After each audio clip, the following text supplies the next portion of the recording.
Bali, continuation ito ng previous video ko. Gaya ng sabi ko, i-room tour namin kayo kung saan kami mag-i-stay overnight. Dito kami mag-i-stay sa Penthouse Presidential Suite 2. Tara, pasok tayo at mukhang pang presidente yung room. Pagpasok mo, mayroon silang ref, pero syempre wala pang laman. Meron silang maliit na kusina, may microwave, may thermos, and toilet of course. Meron silang hot shower. Ayan, dining table. And ito na yung master's bedroom. Ayan si Madam Luna. Talon-talon na siya sa kama. Meron silang malaking salamin pang whole body. Cabinet, sariling TV, malawak na kama. King size yata yan. Merong lamp at salamin ulit. But wait, there is more. May second floor. Social, di ba? Pang presidente talaga. Tara, akyat tayo, tingnan natin. Buti na lang din, nandito sa ron para may cameraman ako. Ang hirap kayo mag-video na sarili mo lang. Okay, so meron din silang CR dito sa taas. Hot shower lang din. Mas maganda sana kung bathtub, no? Pero malamang mas mahal pag may bathtub. Ito pa nga lang, ang mahal-mahal na ng rate eh. Tapos meron ditong dalawang malawak na bed. Meron ding TV na movable. Bali, 3 yung TV ng penthouse na to. Tig-isa yata kami ng TV ah. At meron ditong malaking bintana. Tingnan nyo yung view sa labas. Ang ganda. Sa kabila yata yung SM Clark. Umaambon sa labas. Buti na lang nakapasok na kami sa loob bago umambon. And this is my pretty Madam Luna na hyper. Hindi na uubusan ng energy. Meron ding cabinet. Tingnan natin anong laman. May slippers, tapos tuwalya.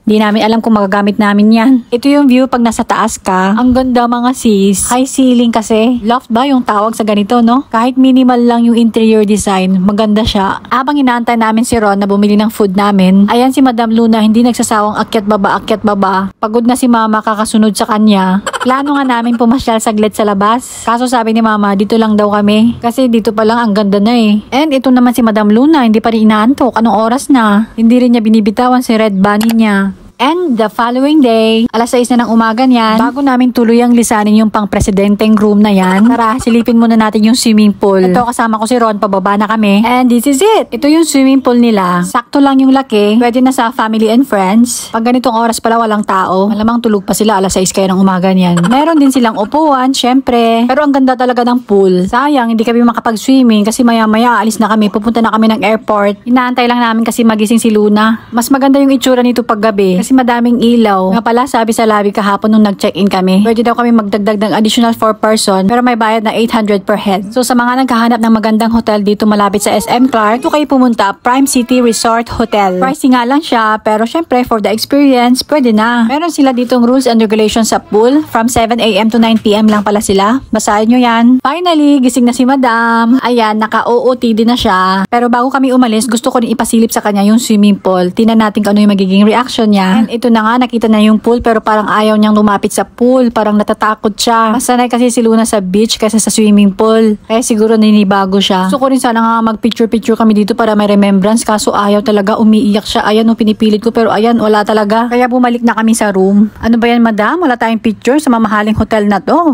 Babalik muna kami sa room namin para kunin yung mga bagahe and then aalis na rin kami. Kaya pala, sumilip din kami sa SM Clark. May video rin ako. Abangan nyo na lang. Yun lang for this video. Bye!